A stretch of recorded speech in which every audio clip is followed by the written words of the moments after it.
Well, good afternoon, everyone. Thanks for joining us for the Make UK Technology and Resilience session. We'll just give it a minute or two to allow other participants to join the meeting, and then we'll crack on with the session.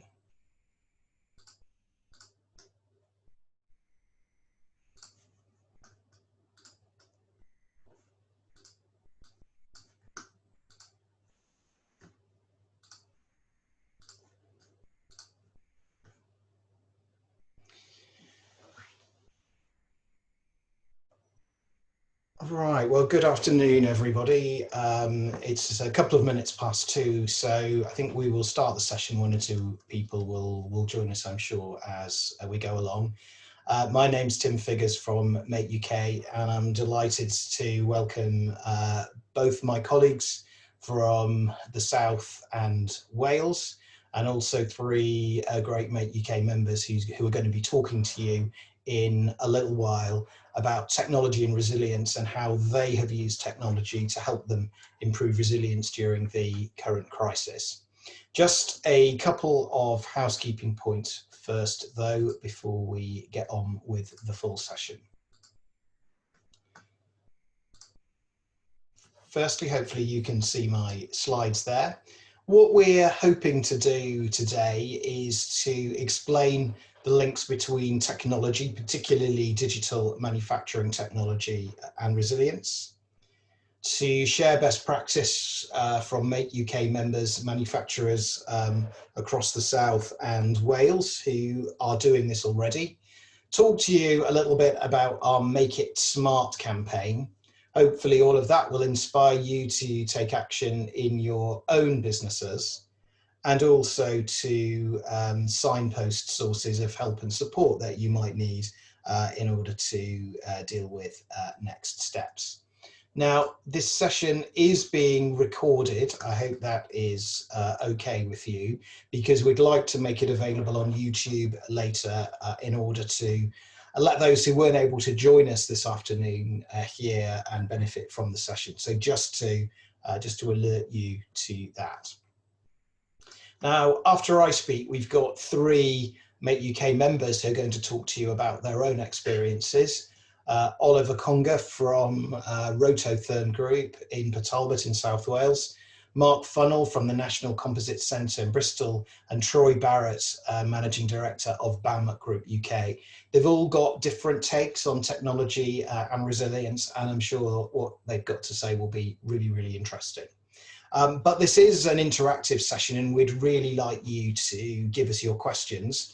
Because we're doing this as a webinar, because we've got quite a lot of participants, the best way to do that is to type your questions into the Q&A box. So if you look at the bottom of your screen, you should see a Q&A button.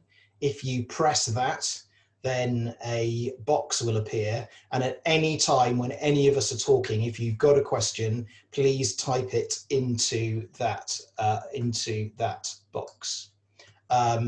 The questions will then appear transparently up the right-hand side of the screen, and just like on Facebook, you can like your favorite questions by just clicking the thumbs up button, and the most popular questions will come to the top of the list, and then I will introduce them and invite our panel to respond.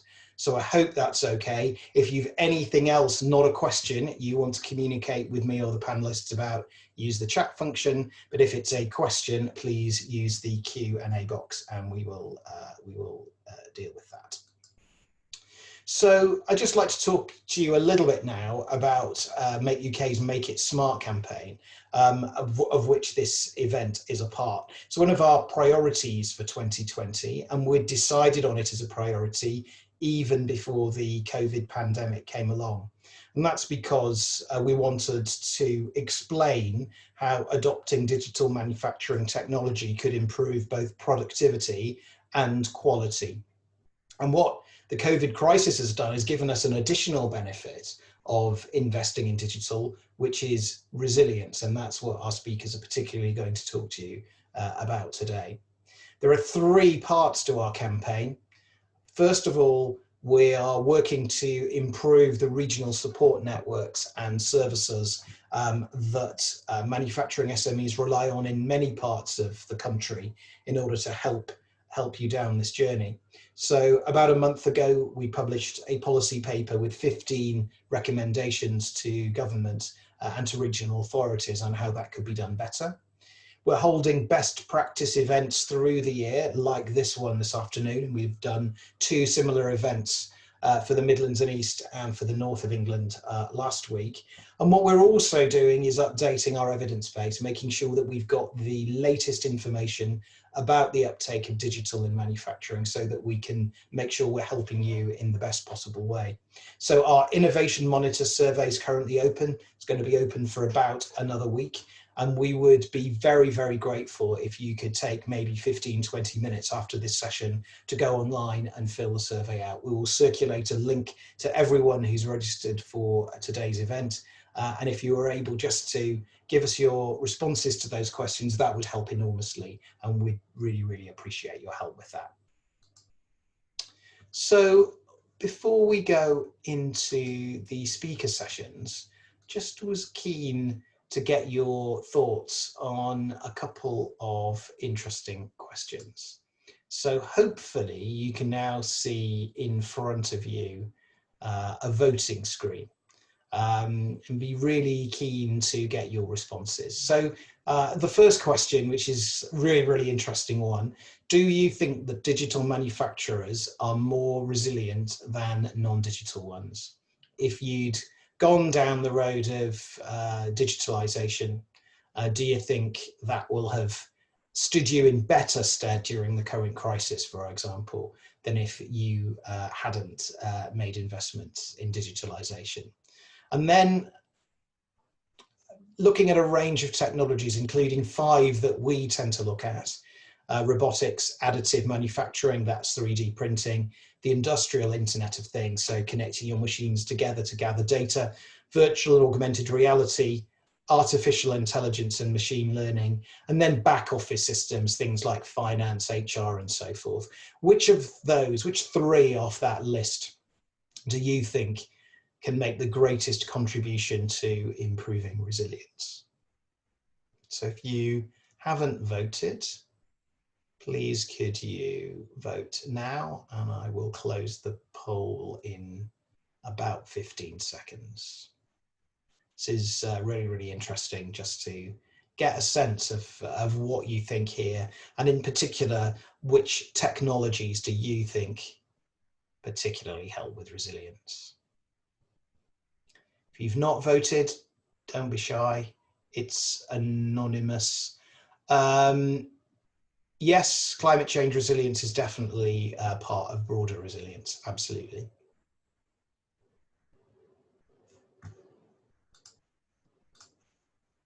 Okay, well, I think everyone who wants to vote has voted, so I'm just going to end the poll and share the results.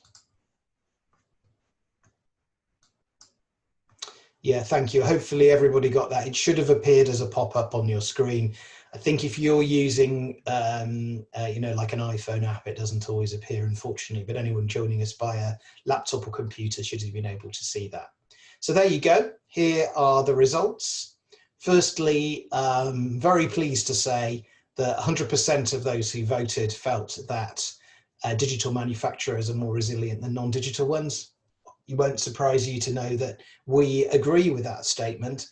And as the current crisis has shown us the importance of resilience and what can happen to your business if it isn't resilient in difficult times, hopefully that will give everybody an additional incentive to think about digitalization.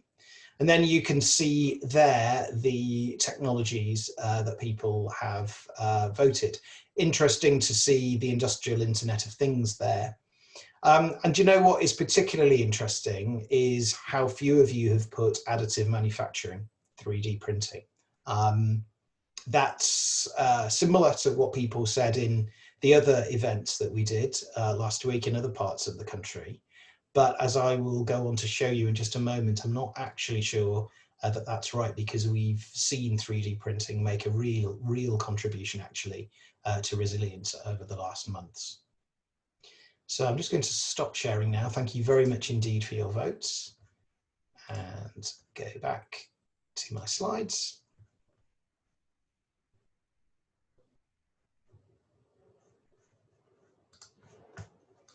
Just a second.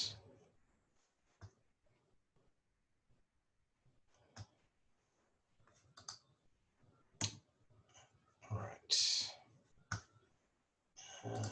Now where have they gone?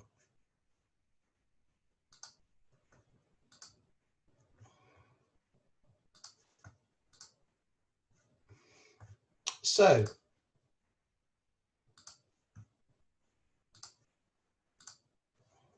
what has the current COVID crisis taught us? Well, I think the main takeaway we've taken is that when crisis hits, if you have technology and if you have digitalized, you can be flexible, responsive and resilient. And both of those, all three of those things have been really important in the current crisis. That something hit that we hadn't really prepared for and that people hadn't predicted.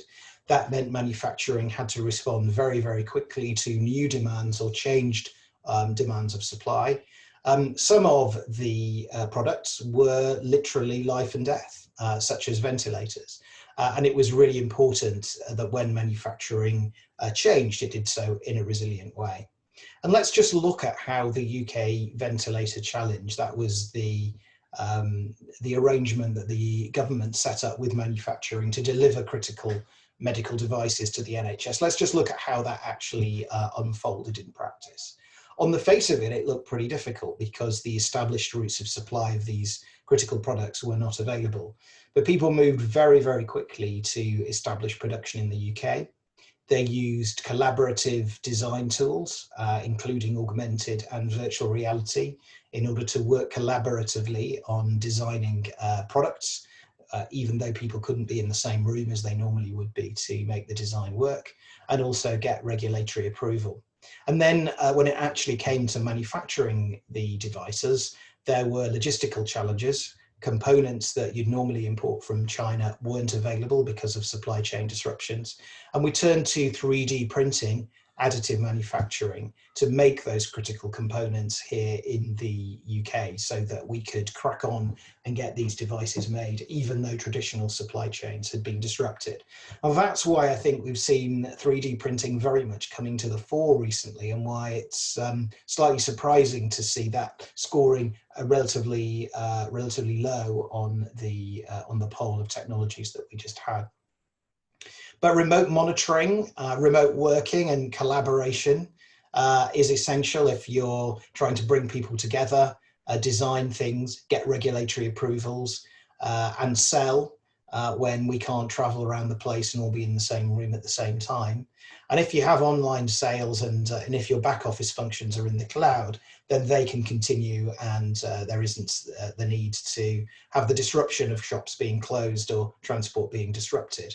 And as we all now try to reopen our workplaces and ramp up production, tech doesn't need to socially distance. Robots don't need to stay a meter or 2 meters or whatever distance it is today away from other robots. And actually, by introducing technology, you can help to create a COVID secure workplace, which nevertheless can regain the levels of productivity and output that you might previously have thought you could only get with large numbers of people in a single place at a single time. So I'd like to pause my presentation there and go over to our panelists. Remember that you can ask questions at any time by putting those in the box, and we will come back to them. But now I'd like to pass over first to Oliver Conger, who's the Managing Director of Rototherm Group. Oliver, over to you.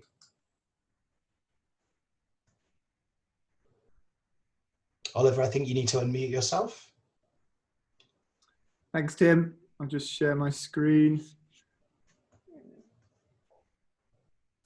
Okay, so I'm Oliver, and I'm the Managing Director and owner of Rototherm Group. So we are Rototherm's a 160-year-old business. We've got about 122 employees worldwide, 2 manufacturing sites, and 5 sort of sales and services officers. And we make precision instrumentation that measures pressure, temperature, and level. So customer base is quite wide, you know, defense, oil and gas, food and beverage, LPG. So it's sort of, I'd say, you know, pretty much most industries have got our instrumentation in. We've grown around 15% year on year, and sort of 58% productivity improvement over the last 3 years, which has been you know, quite beneficial from our side, and a lot around operational excellence. So I'm a bit of a lean maniac myself, but you know, we love operational excellence, and you know, we built really a company culture, you know, around continuous improvement. So main factory, which is where I'm at the moment, based in just between Cardiff and Swansea.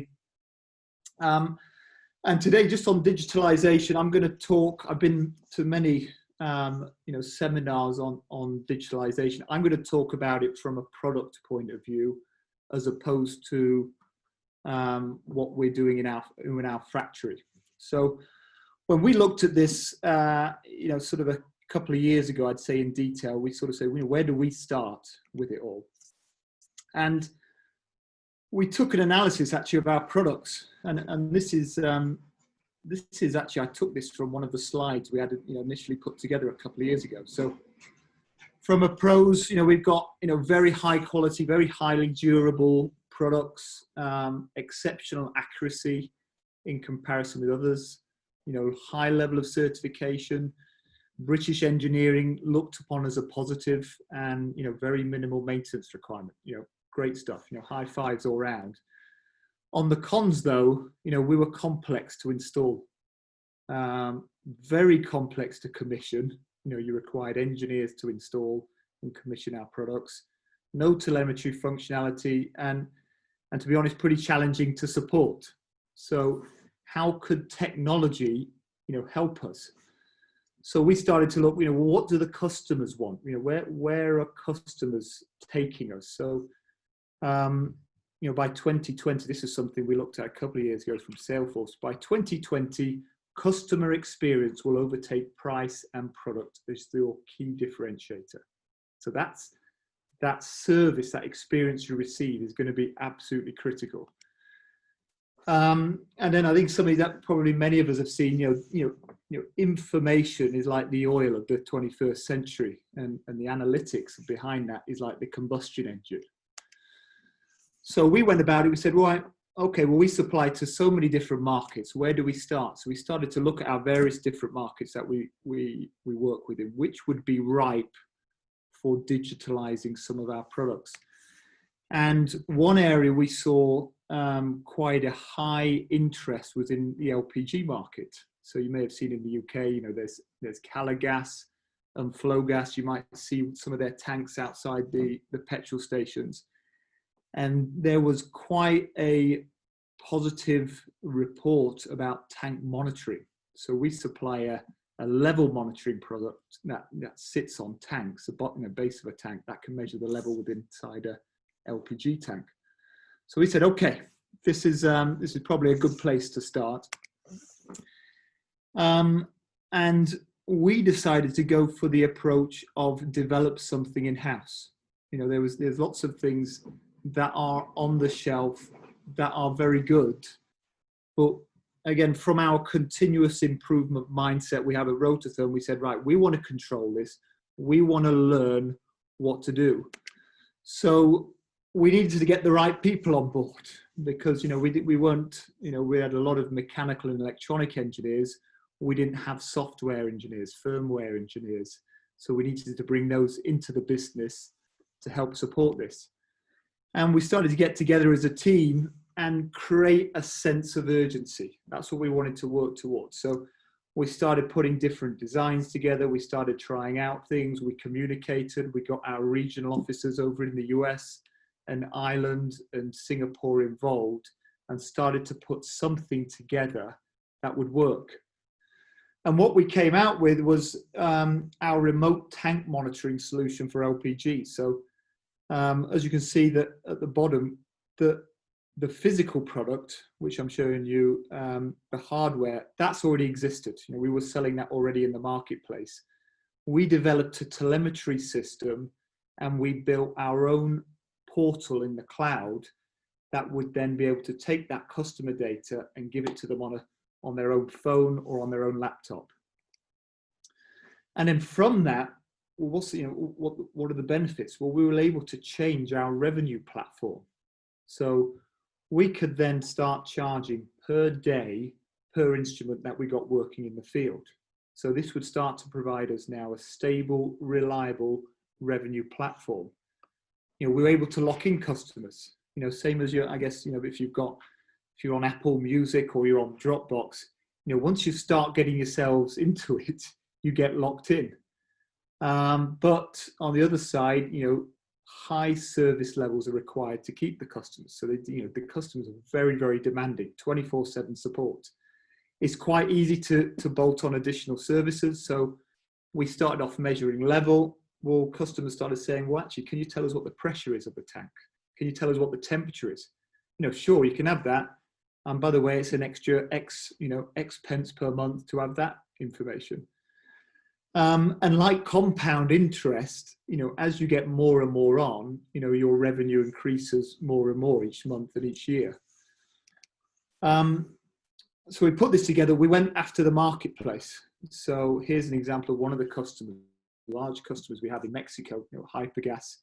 We started working on their tanks. We were also working on their trucks. And this is one of the very first systems we installed here, telemetry system. So quite a bit of work with them to get it working, but then they asked us to fit out the rest of their entire fleet of bulk storage tanks. And we found that particularly in the Americas, so Mexico and USA, we are stalling at say 75% of our product at the moment. They are a lot more accustomed to paying on a monthly revenue model. So I think, you know, UK and Europe are coming more towards this, but we found in America and Mexico, they're like, look, this is great, guys. Yeah, I mean, absolutely. We'll pay for the data. You know, go for it. In all, it took us about 18 months. I think we expected to probably try and do it in 12. It took 18, and we're already in the last 6 months, we're about to bring in another 2 products that complement this. Bluetooth installation on a phone app, we went from 2 hours to install to 5 minutes. You know, incredible improvement from that. You know, we registered the system in the cloud portal in under 5. You know, very powerful online data analytics, and it's very, very scalable. So once the customer's got, you know, 2 or 3 systems on, you know, some of these companies have, you know, 500 or 1,000 tanks in their business. You know, they just quickly start adding the rest so they can get the benefits of that. You know, so progress, you know, 2019, we had, you know, around about 139 installations.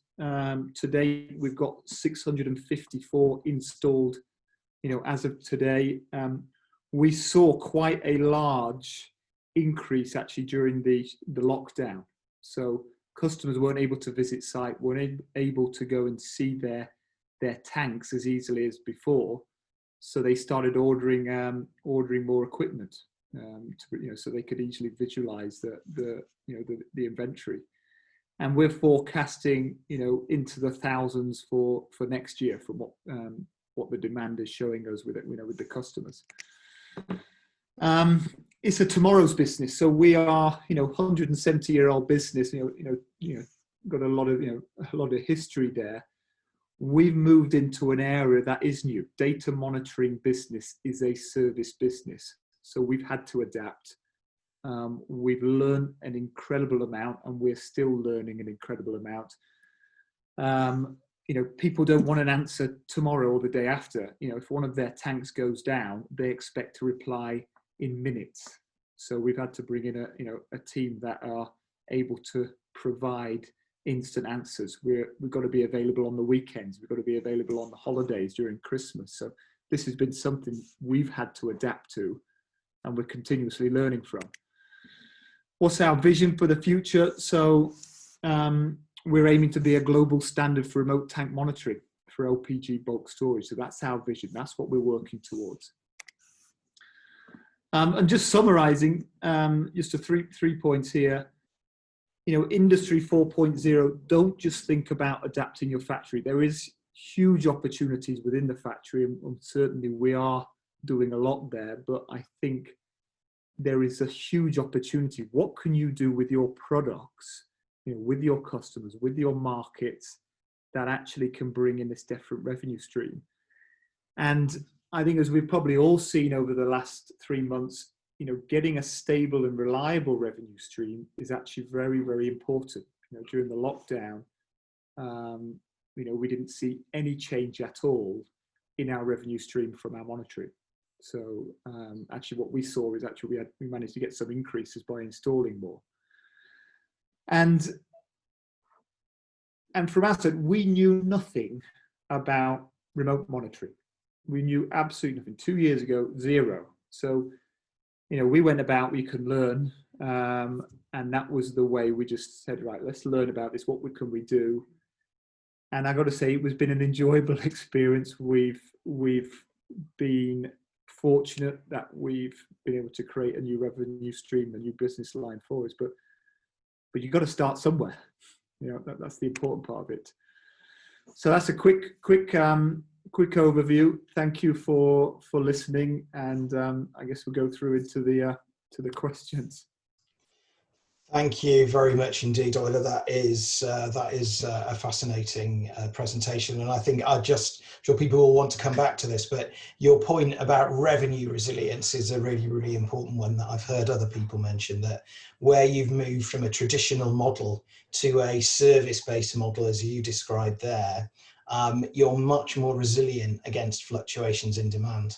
Whereas if you were just selling pressure gauges, people would have cancelled their orders during the pandemic, probably, because they'd have thought, I'll hang off with my investment until I see where it's going. But because you got them signed up to subscriptions and they needed the subscriptions, your subscription revenue, as you say, kept on going. And so that's a kind of really important benefit from a service model that you've seen there, and perhaps others might also benefit from.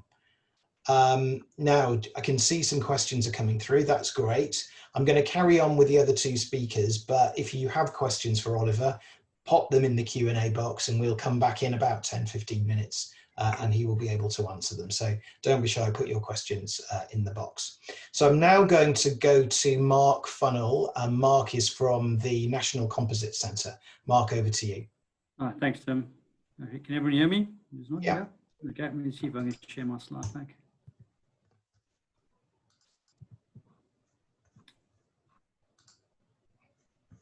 So I'm just checking if it presents. If I put it onto a show presenter view, do you still see the entire slide, or do you see my screen? I'm just checking. Yeah. Okay. Yeah, we can yes. see the slide fine. Yeah. Okay, perfect. So thanks very much, Tim. A really interesting presentation, Oliver. Touch base with you maybe outside of this call. It'll be interesting to find out a bit more. So my name is Marc Funnell. I'm currently the DETI Business Unit Director, and I'll come on to what DETI actually means and is all about. But we recognize as a national center, we are a high value manufacturing center, the National Composites Center. And we recognize how businesses are trying to adapt, trying to move into a more service-oriented model, even trying to understand how they can make their factories smarter and do better things with digital technologies. So we've initiated an exercise or an initiative called the DETI, and my slide pack is just going to go through some backgrounds as to what it is about, why we've done it, and how it could help you potentially going forward. Okay.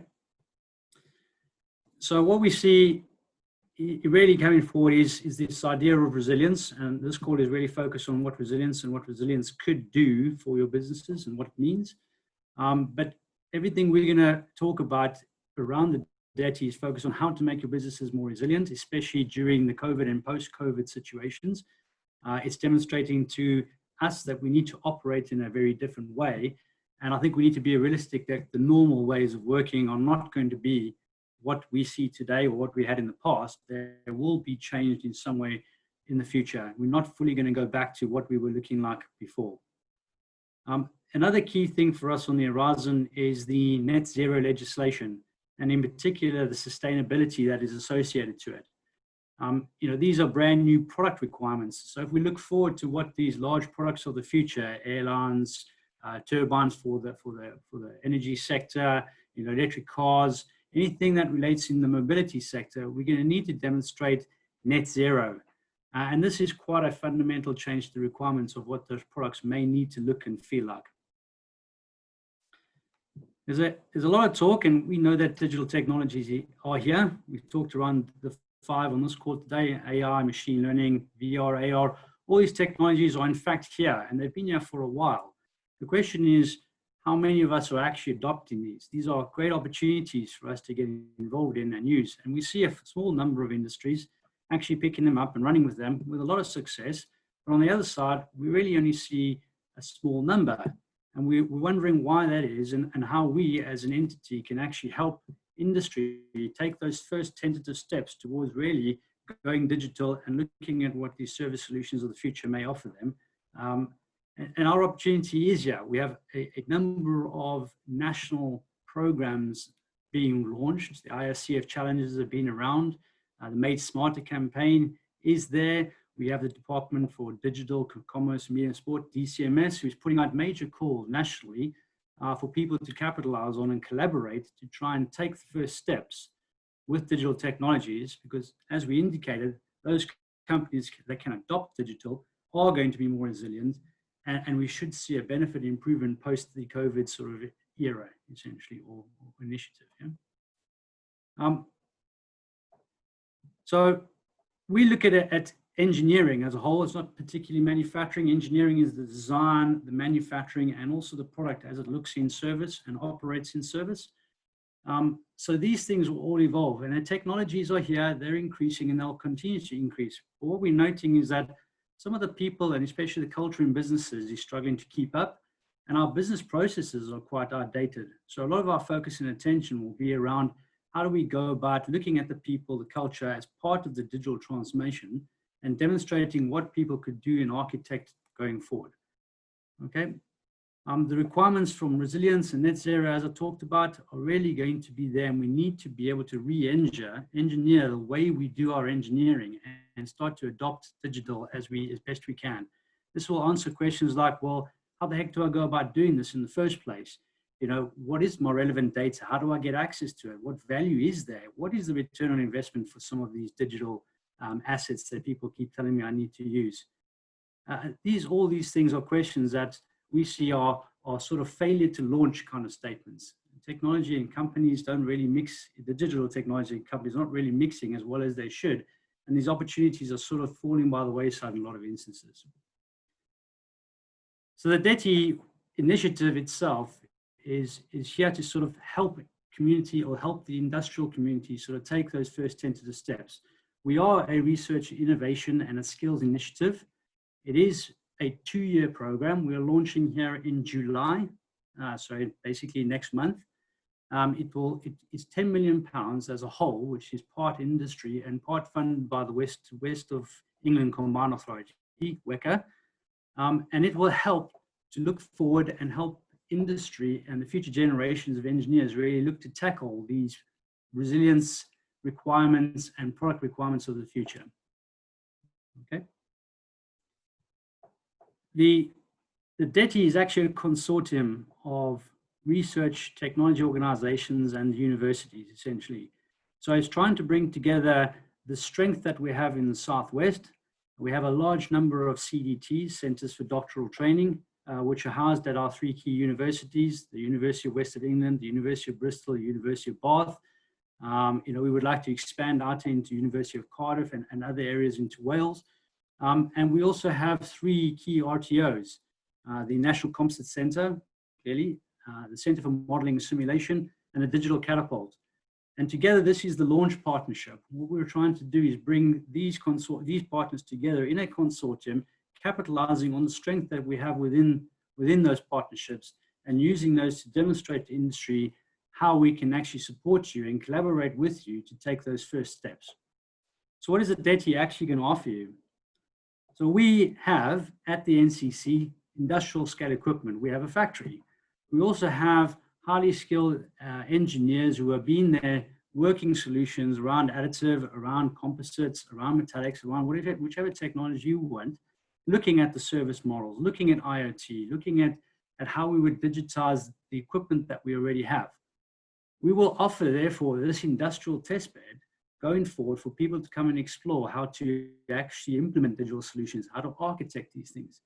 Our network is actually going to be built up across our partnerships, and we have recently won the 5G testbed program, industrial testbed program from DCMS.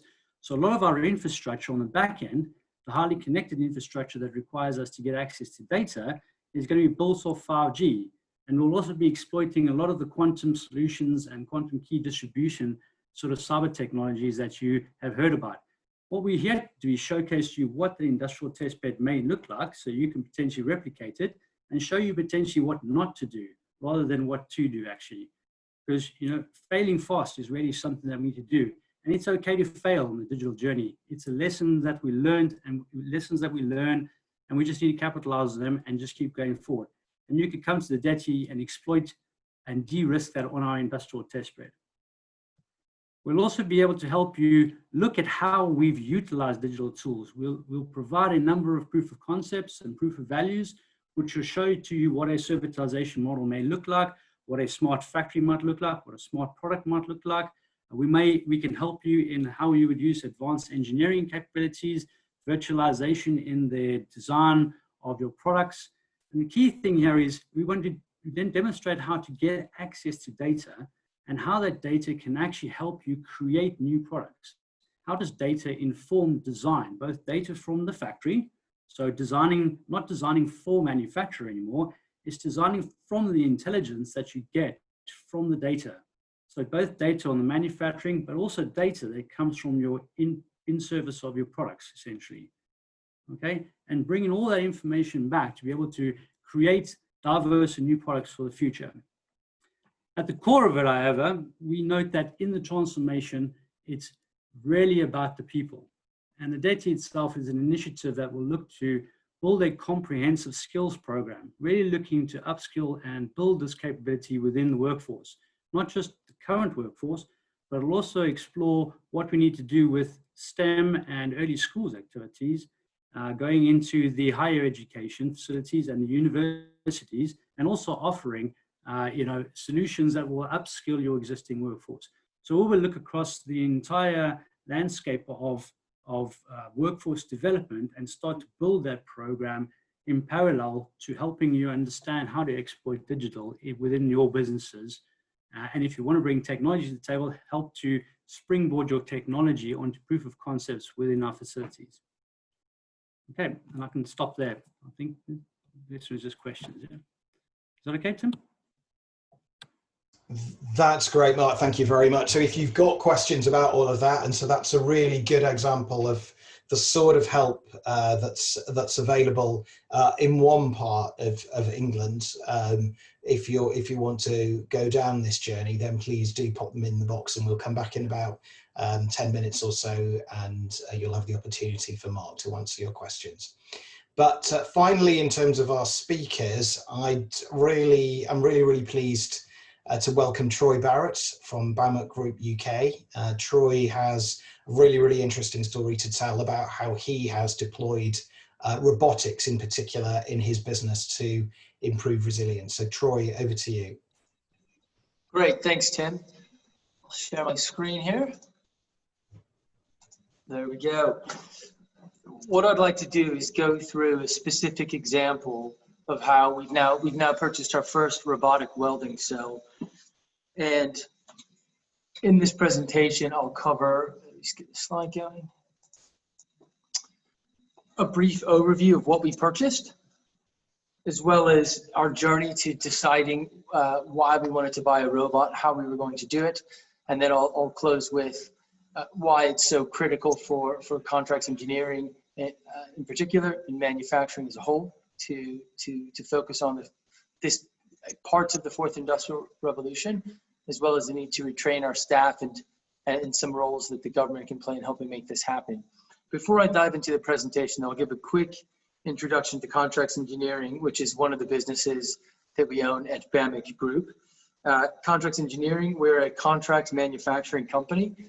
In the simplest sense, we make other companies' products for them, or we partner with companies on project basis, mostly in the commercial sector where they have a project requirement that needs quite a lot of steel or aluminum fabricating.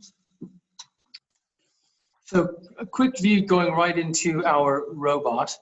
It's what you call a MIG robot. And as I like to say to the guys when I show them this presentation, the robot is actually this yellow thing here, a FANUC robot. Everything else is the system that's built around our robot, which moves on a track system between two different cells, welding parts for us. Right now, it does MIG welding for mild steel, and over the next few months, we'll move into stainless steel as well as aluminum MIG welding on our robot. The value of it is when it's in full production run, it's running over 2 times faster than a manual welder. The robot was due to be installed around early April. Because of COVID, we didn't have it installed until the beginning of June. It is now up and running, and just to give 2 specific examples of high run parts, we're running hundreds of parts across assembly, thousands of parts to make this assembly we make on a monthly basis. Parts that would take 7 minutes to be manually welded are taking 2 minutes. So it's quite a dramatic difference in what we can do. And for us, at this stage of the learning, I'll take a step back when I talk about how we got here. But now that we have it, all of our learning is focusing on teaching the team how to do the programming, which we're doing ourselves, designing and fabricating jigs, and moving products over, and then assessing which existing products we make for our customers are best fit for the robot, as well as how to get the sales team out selling capacity. So there's, as you'll see throughout this discussion and really highlighting what Oliver and Mark said earlier, there is so much emphasis on education and learning to drive the whole process forward. And that includes one of the questions from the audience members about culture. If you have a culture of learning, you tend to get people to embrace this, and that certainly helped us. And I'll talk about how they've embraced that, because sometimes, probably more than other parts of 4IR, certainly in the front end of a factory, robots can be a bit scary. They can be a bit scary to the people working on the front line. So why we invested, I'm going to go through a few slides about what led us to this decision to buy a robot. First, we talk about what's the core purpose of contracts engineering, and that's to bring manufacturing closer to our customers and build excellence around us. And what that means in a nutshell is we want to focus on really supporting our customers, helping them understand their manufacturing process so that we can make the product for them. And we want our customers to feel a bit of ownership behind that when they see the product and they know it's made by us. Often we get involved in the engineering and the front end, the prototyping, as well as the value engineering, the retooling, the investments that go into that product, all the way through to the packaging and assembly. And we have a good few customers that have quite high volume of welding that's required in their production. And for us to continue to meet our core purpose for as a business, we need a robot. But before we had the robot, we needed clever production planning software. So we know how we could allocate our production planning schedule, which we already have. And we need a team of well-trained people that could manage the production and cope with the increased volume and some of the rigidities of having a robot. And more importantly, the planning of having a robot. The more you automate, the less you want to deviate. And all else being equal, so we had to make sure we had a really sensible planning production software that worked. And you put all these together and you really start getting into key elements of 4IR, particularly on advanced production planning is very often what folks talk about when they think about AI. Same for smart pricing. So back down to the specific level of contracts, we still have a couple of very large contracts and some smaller ones that are very suitable for a robot. So in 2019, we said, we really need to look into this. We've got a great welding team, but to grow with our existing customers and to win new business, we have to automate some of this welding. We just can't keep up with the requirements we have. Also, as a benefit, we already had CNC machines around the factory. We've already invested in monitored ERP and lean principles, and we've automated some of our quoting and production planning. So there's already a kind of a culture and a feeling of, okay, yep, this is another step in what we're doing. Quite a big step, but still another step in the same path that we've been taking. We also invest quite a lot in annual training programs. So investing in training people how to do 3D programming for robotic welding fits very nicely into our annual training programs.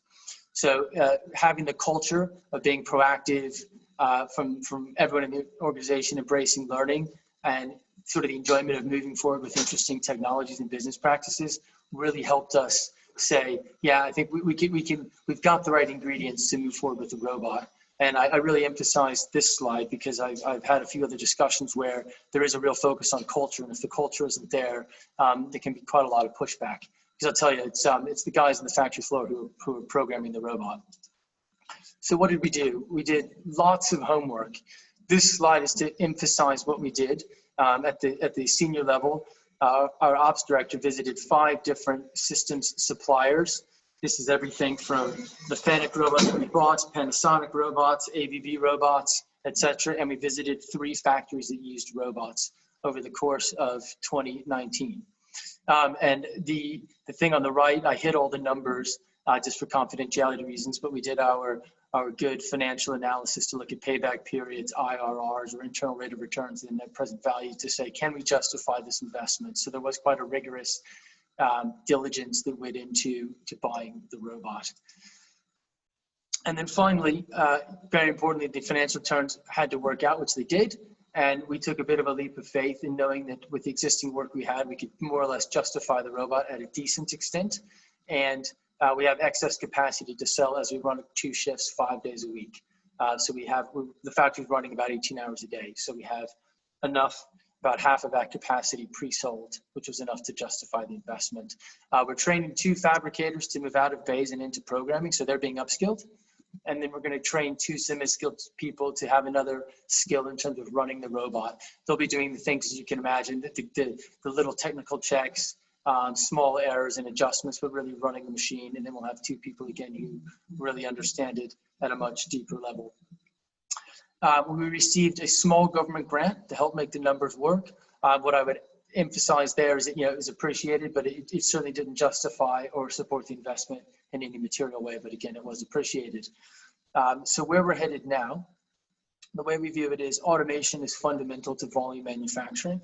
So we see this as the first of many steps within robotics to help us scale our business and to increase greater production. And the growth requires skilled technicians and engineers, more on this in just a minute, working with the robots, as well as upskilling people in software development and production planning. Where we're going with this, as I pointed out a few times when I talk about this, is the more you increase productivity, the lower labor becomes as a percentage of your price, and voila. Manufacturing in the UK becomes much more competitive, and this is my really bad attempt at a joke, but it kind of puts wind in our sails and our sales. So as we focus on growth, depending more on automation and robotics, we can grow the company and hire more skilled people and take staff members who might be skilled fabricators and turn them into skilled robotic technicians. So we view this as an upside. As I say, if there's a big factory with lots of people and you see robots coming in, it is quite intimidating, and that's not a culture that I've had to try to manage. We're a smaller business bringing robots in, so people see it as a chance to upskill, to make more money, to learn a new skill. And also for our factory, the robot takes in a lot of welding work, so other parts of our factory, such as laser cutting, profiling, forming, assembly, all require more staff as well, so there's really an uplift across the business. The final point I will make on this slide is about, while there's these benefits that the UK can benefit, that can get from automation and supporting automation. The same applies to any developed country where there's similar labor, employment, health and safety, tax structures and the like. So it really is important for smart government policies to help support this change, because it will be quite a big change. And finally, from the micro level, what contracts still needs to learn is, we've got a long road ahead. We're at the very basic level of robotic welding, and we haven't moved into robotics in assembly or other parts of the factory, which are on the cards. So we've got a lot of learning to do within this side of 4IR. And we can continue to look at other areas to automate, other types of robots to buy in terms of assembly robots, material handling robots, and really culturally focus the team on, this is a chance for everyone to learn and to grow. So we get a very positive, virtuous cycle going within the business. And a couple little points on some smart policies that might be interesting. Upfront grants for capital investment can really help the chicken and egg problem.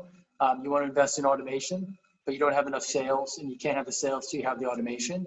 That is where I think government can kind of really help, basically fix that problem.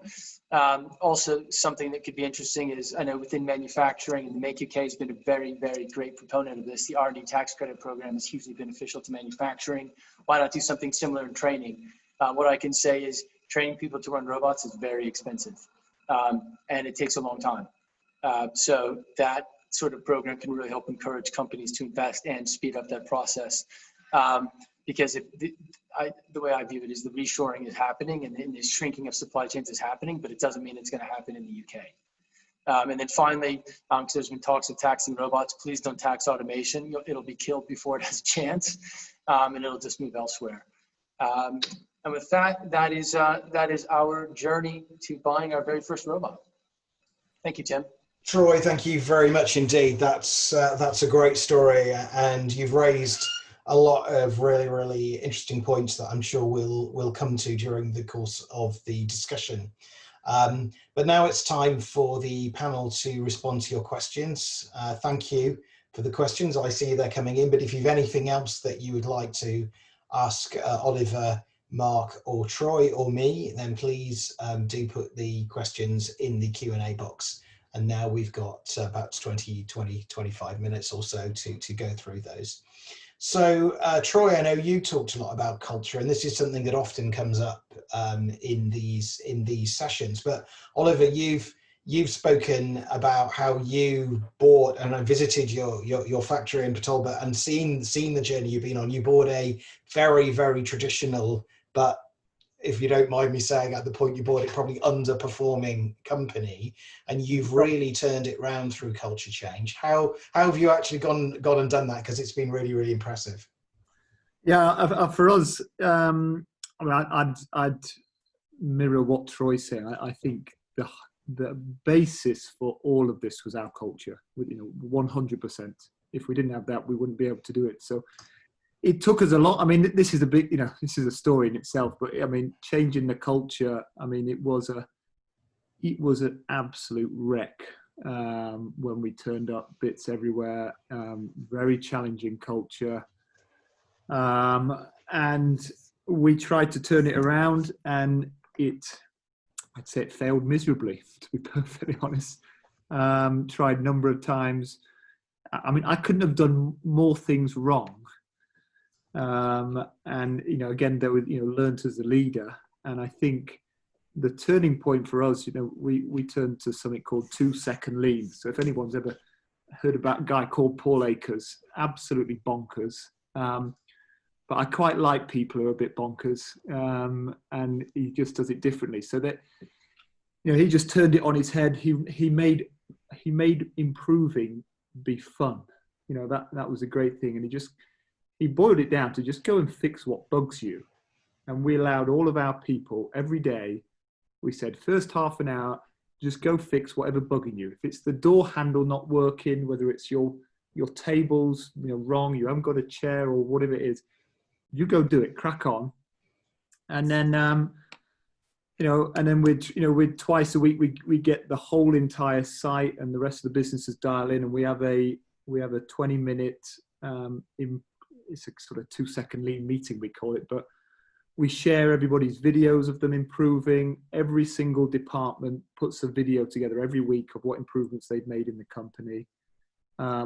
Every one of our people are allowed to present, so it teaches everybody leadership skills and how to discuss. So we train everyone, and it's really just transformed us. I mean, I know a few of the like Janice and stuff have been over to our place, and it's made improving easier. So I think when we went to try and become more digital and change our product, that was what made it work. I got to say, and actually during the COVID, I'm going a bit off piste here. You got me talking, but during COVID, we did a similar thing. So we actually ended up.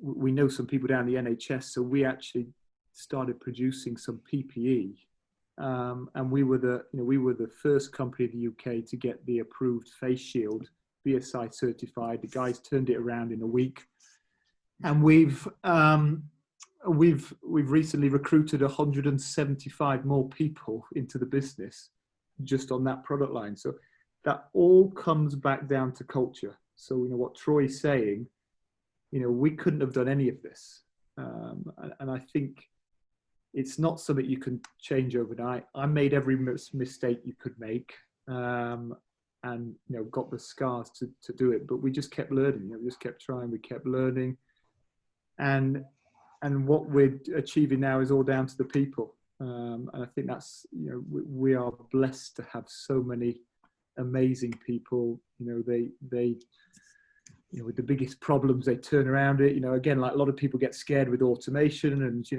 I'm sure when I first bought the business, if we'd have said about automation, it'd have been like, right, you're going to fire us all. We're all going to lose a job, and it's game over. Now they welcome it. They're like, what, our jobs are guaranteed and secured because of that, not at risk. And that's, I think, as leaders, that's our responsibility to educate our teams and our people, on that. And I certainly think UK, we are the best at manufacturing engineering, period. We're absolutely the best, and we've just got to let our people just fly and come up with these ideas and train and develop. And I think we can do it. I mean, I think we're the UK can really transform itself, and I think COVID has certainly given us even more inspiration that we can do more things quicker. So I found it a real, sort of a kick in the teeth, but just to sort of say, right, flipping it, right? Why can't we? It took us 18 months to do that. Why couldn't we have done it in 3? And that's the type of thing, So, I find it inspirational. What Troy's done on the robotics, we've been looking at robotics for about 6 months. And I'm just sort of thinking, man, why am I, right, come on now. I'm going to go and ask Troy for his spreadsheet after this and get it through. So no, I think it's crucial. And I just really recommend everyone to work on the culture. It's not easy. Nobody does it right. But it's so important in business. Absolutely, and you've done a great job there. I saw it for myself, and some of it very simple, like Oliver's factory is full of before and after pictures. This is what this place used to look like. Compare the difference between this sort of great sort of mess of stuff and this marvelous, clean, ordered factory. For example, I know that's one of the things you've done, and that's very, very effective. And Troy, you talked a bit about this culture point in your presentation, but when you first said to the shop floor in Maidstone, look, we're going to get a robot in, we're thinking of buying a welding robot, how did you manage to persuade them that wasn't about replacing their jobs, it was actually about creating higher quality, higher skilled jobs for them? There are a few things we had to hit home. First, we've gone through, we're a fairly engineering heavy business, and we've gone through a fair few of basically personality tests, and everyone above the supervisor level has personality tests. Because what we found is we're all probably very too prone to analyze information and make a decision. And what these personality tests helped us realize, all the way down to, say, the fabricating supervisor, was you really need to think and talk to everyone more. rather than just say the data says this, let's do this. And what that got us thinking about, and really that's similar to what Oliver said. I mean, we haven't had quite the same journey. Funny enough, we have a very random connection through the business community, but we also bought contracts engineering in another business a while back and made some mistakes, particularly around culture. And then that became a real focus for me and the team. And what we found was talking to people openly and honestly is the way to do it. We partly have the benefit, as I said in my presentation, that we're not in an industry that is very, very high labor going to very, very high robot.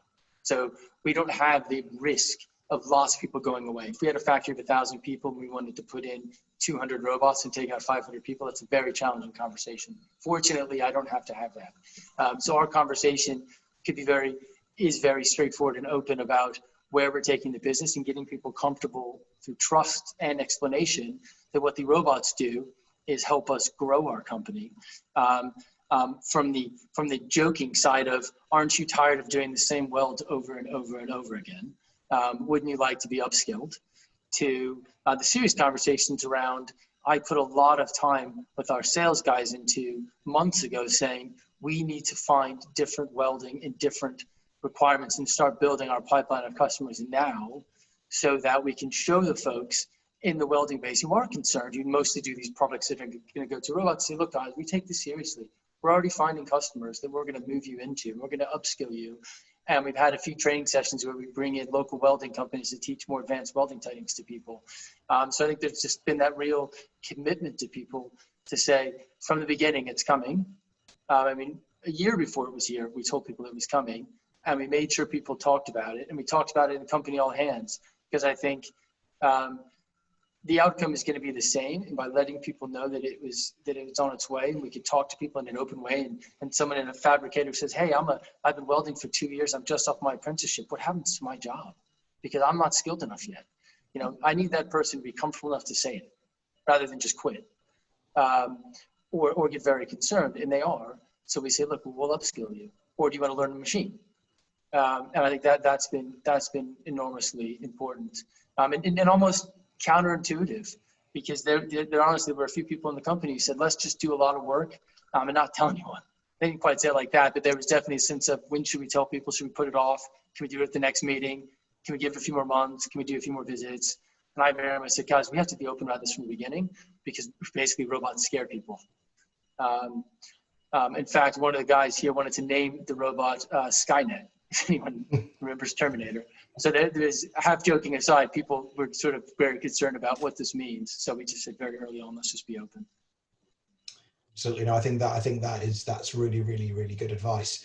And it was good to see, Mark, in your offer, as we see in the Made Smarter offer in Northwest England, this change management and culture change piece is part of that. And could I come to you now, because there was a question about the kind of area in which your initiative operates. Is it just for the West of England Combined Authority area, or is it going to be further afield than that? Yeah, sorry, Tim, I sort of replied to that on the actual thing, but just because I think we might be running out of time.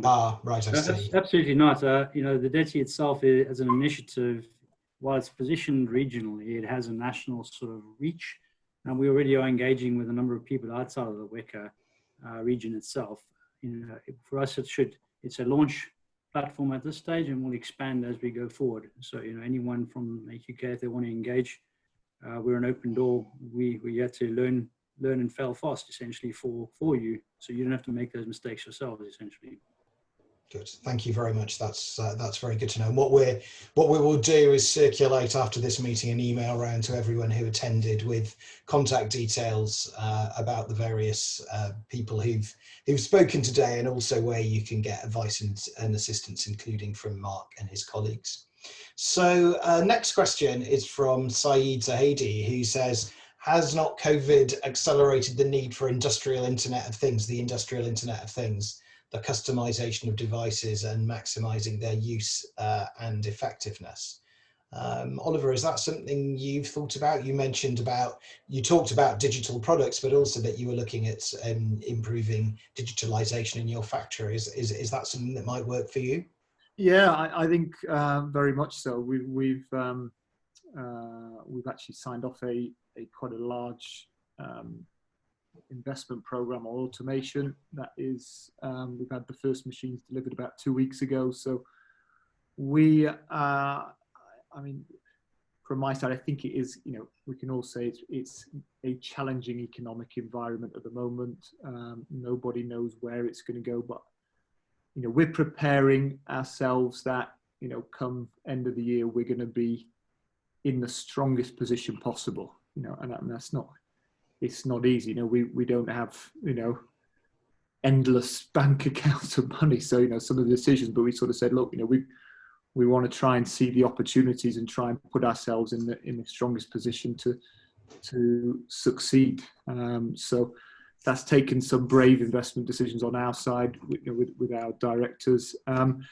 In the actual product, we have seen an increase in the demand for our smart level products. So, you know, from the COVID lockdowns and people not being able to go and visually see, you know, tank levels and monitoring, we've seen quite a large increase. Even, I think I'd say the customers that are on the fence, they were like, ooh and ahhing. They've now said, no, we need it now. So we've fortunately seen quite a few orders come through on that side. So, I mean, I'm an eternal optimist. But I think, you know, yes, you know, it's going to change. I think people's habits will change. My habits have changed in the last few months. I think, you know, look, we probably wouldn't be having this meeting, you know, on Zoom, you know, right now. It might have been in an office. So, you know, let's embrace it. And I think if people have got opportunities where they can adapt their products, I mean, go for it. I think that's you know, that's the thing from our side. You know, we didn't know, we had no clue whether we were going to sell anything, but we just thought, sod it. It's better than sitting back and worrying. We're just going to give it a go. So I would certainly recommend people have a think and explore ideas and talk with their customers. Thank you, Oliver. That's great, and absolutely. And it's, you know, a lot of people have talked about giving it a go. You only know if you give it a try, and hopefully it works. If it doesn't, then, you know, fail quickly and move on to something else. You know, we all make mistakes, and we don't know before we start what's going to work and what's not going to. So it was great that you tried it. Rob, sorry, not Rob. A question from Rob to Troy. You know, he's asked you, what is your expected payback period for your CapEx investment? I don't know whether you are willing to share that, but you did talk a bit about upfront grants for investment in digitalization, because I guess the problem with all of these things is, while you will get benefits, you've got to have the money up front to make the investment, and then the benefits will accrue over a longer period of time once you've spent the cash. Yeah, I'm happy to share that, Tim, and to Rob. It's our base case is just over 2 years. Our upside case, which will be dependent on us winning enough third-party business, is about 1.5 years. We said that the worst case, if things go pretty slow, is probably about 3 years. Okay, good, thank you. I mean, we've talked a bit about how Oliver has moved to a service model for some of his products, but do you think, Troy, there's a role for products like robotics or other quite capital intensive digital investments being offered on a service model as well? If you didn't actually have to find the money up front, but you were making monthly payments over a period of time, you know, and you could meet those out of the savings you'd made, would that have made the investment easier for you? Well, I mean, for us, we did finance the machine, so we had a down payment. We did get a finance package for the machine, so we are paying for it over a period. And as I say to the team here, we are a service business. Companies come to us to make their products, and the robot helps us further secure that service. So once we're integrated into a company's supply chain, in a similar way, month in, month out, the orders come in so long as that customer's in a good position. So I think there is an element of that that's required. And the more robots that come into contract manufacturing, the more the domestic industry will service the big orders that are coming in right now from abroad. Thank you. And I think that is a really, really important one, because it is a bit of a conundrum that we currently have. And when we research into barriers to digitalization, it's one of the things that our members do raise. You know, where does the money come from to start with? So Oliver, back to you now. The next question is, what were the main challenges in your new business model in developing your service-based business model, would you say? I would say a couple of things. One, defining the spec up front. So sales guys are wonderful people, but they always want everything and they keep changing their minds. So trying to nail them down to one spec was a challenge. So we definitely, I think we wasted months of the spec kept changing until we said, you know what, you know, that's it. That's the, you know, let's stop changing the goalpost there. The other side is just to keep it a small team. I think we started off with far too many people involved. You know, we wanted to thought, let's involve everybody. Let's make everyone feel part of this. But then, you know, decisions just took too long. Everyone's got a different opinion on something. So we really stripped back to a very small core team. And we just had a high amount of accountability and very regular calls and very regular meetings. And that was, that worked. So I think I would say we easily wasted 6 to 9 months, you know, looking back on it. I mean, we could have halved the time, or not even, you know, or halve it again through what we learned. So yeah, I'd say those two things, you know, sticking to a spec, not changing the goalpost, and really trying to get just a small team that works on it. They were the two really successful things that we learned from and should have done from day one. Thank you very much, Oliver. Robert Chapman's got a couple of questions. One, I think, Mark, maybe you'd like to reply to on the text. But yeah, how do you do your robot maintenance, Troy? How does that work out? Who does that? I guess by maintenance, he probably means well, it's serviced by our systems provider. And then we train the staff how to look after it, so they can do the basic checks, your daily, weekly checks, and your setup checks, your into the shift checks. If the question was a bit more of, does someone run the robot? Yes, so there'll always be someone in front of the robot. You know, there's that deep level of automation you see in places like automotive plants, where it's just a line of robots and technicians off in another room. But this sort of robot and our sort of manufacturing is going to be really complementing somebody who's going to run a robot, as opposed to the kind of automotive type robot that's often seen in videos. Robert, hopefully that answered your question. And of course, installing and maintaining robots creates a new kind of line of work for skilled workers in its own right, which wouldn't have been there if robotics hadn't come along and been expanded. So another example of how robotics, far from killing jobs, actually creates new opportunities and better and more fulfilling jobs, I think. Well, we're now at the end of the questions. If someone types a question in the next 10 seconds while I'm talking, then we've got a moment or two to answer it. But if they don't, then we'd be keen to hear from you again, participants, because we've got another very quick little poll. So now you've heard from our 3 great speakers, what do you think your digital future looks like? Now, firstly, do you think, based on what you know, what you've heard and what you've seen, has the COVID crisis improved the case for investing in technology in your business, do you think?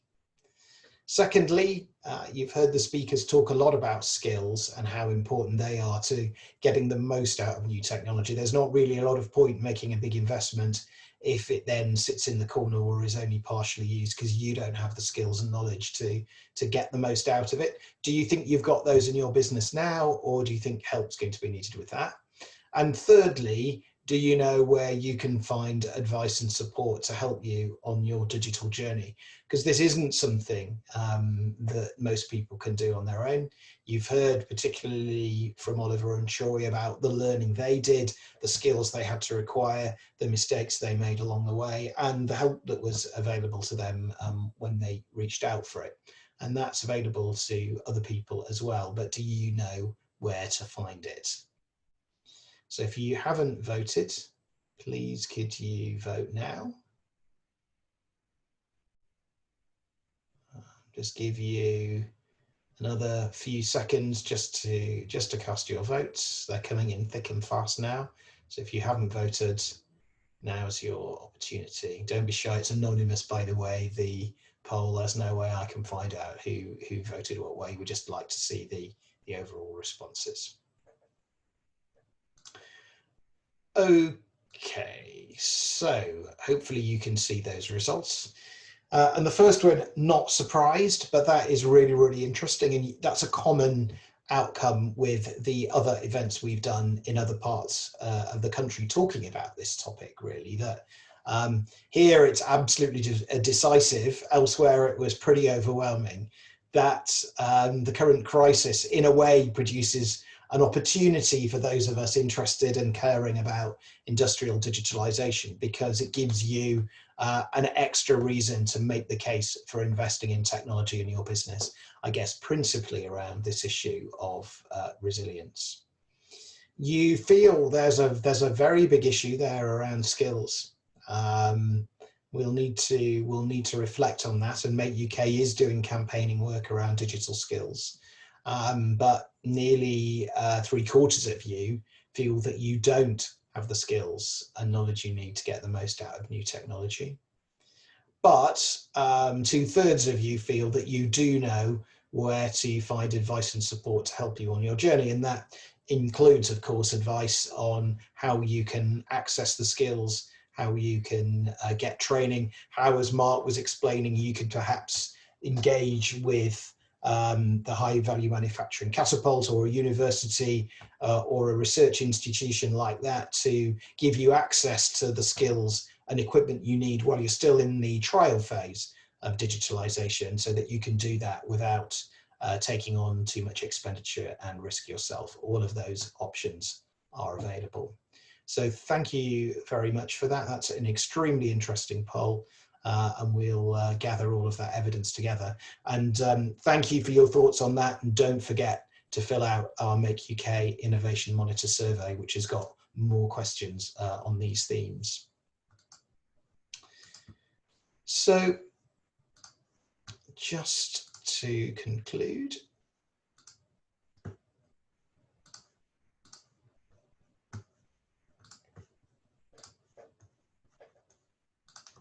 what have we learned today? Well, I think you've heard from one support service provider and two SME manufacturers, one in the southeast of England and one in South Wales. And you can see from Oliver and Troy's story that this isn't for the big guys. This agenda's essential for everyone. And with the need for resilience now added into the need for productivity and quality improvements, it's really, really important that we all embrace this and move forward. In fact, it's going to be critical to the survival of our sector and many of your businesses.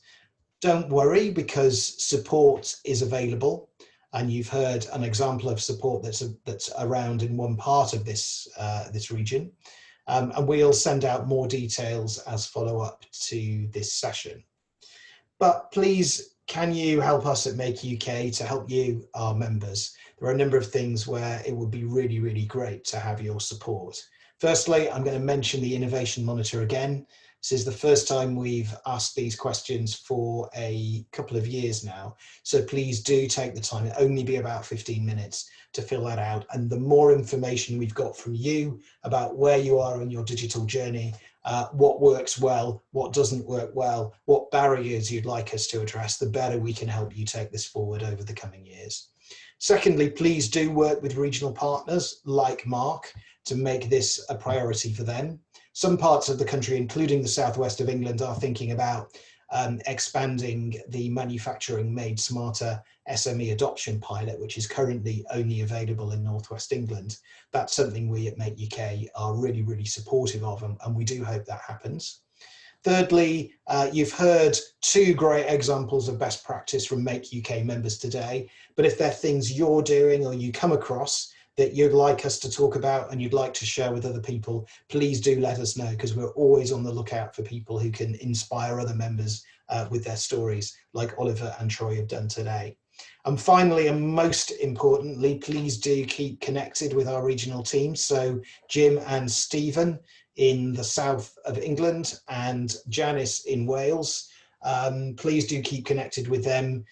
Ensure they're up to date with what you're doing, look at the stuff they send around, and they are your first point of contact between Make UK and you, wherever you are in the South and Wales.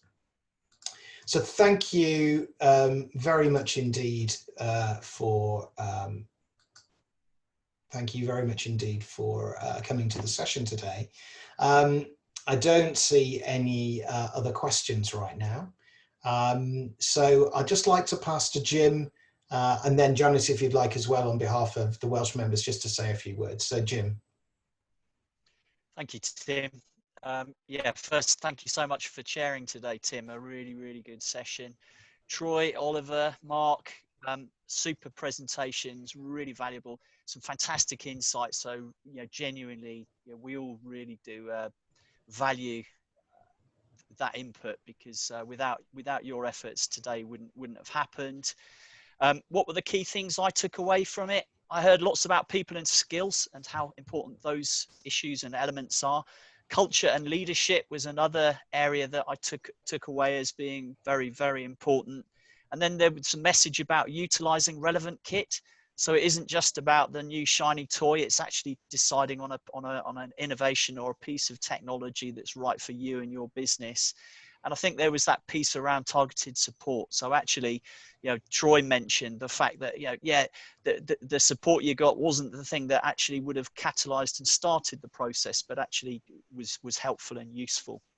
And then I think the point that Oliver made about the fact that we're all sharing thoughts and ideas on Zoom. I know absolutely that 4 or 5 months ago, we would not have done this. We wouldn't have thought it was actually appropriate, but actually we're getting more and more people coming together, sharing thoughts and ideas. So from my perspective, this is the future. So thank you everybody for being involved today. Great session.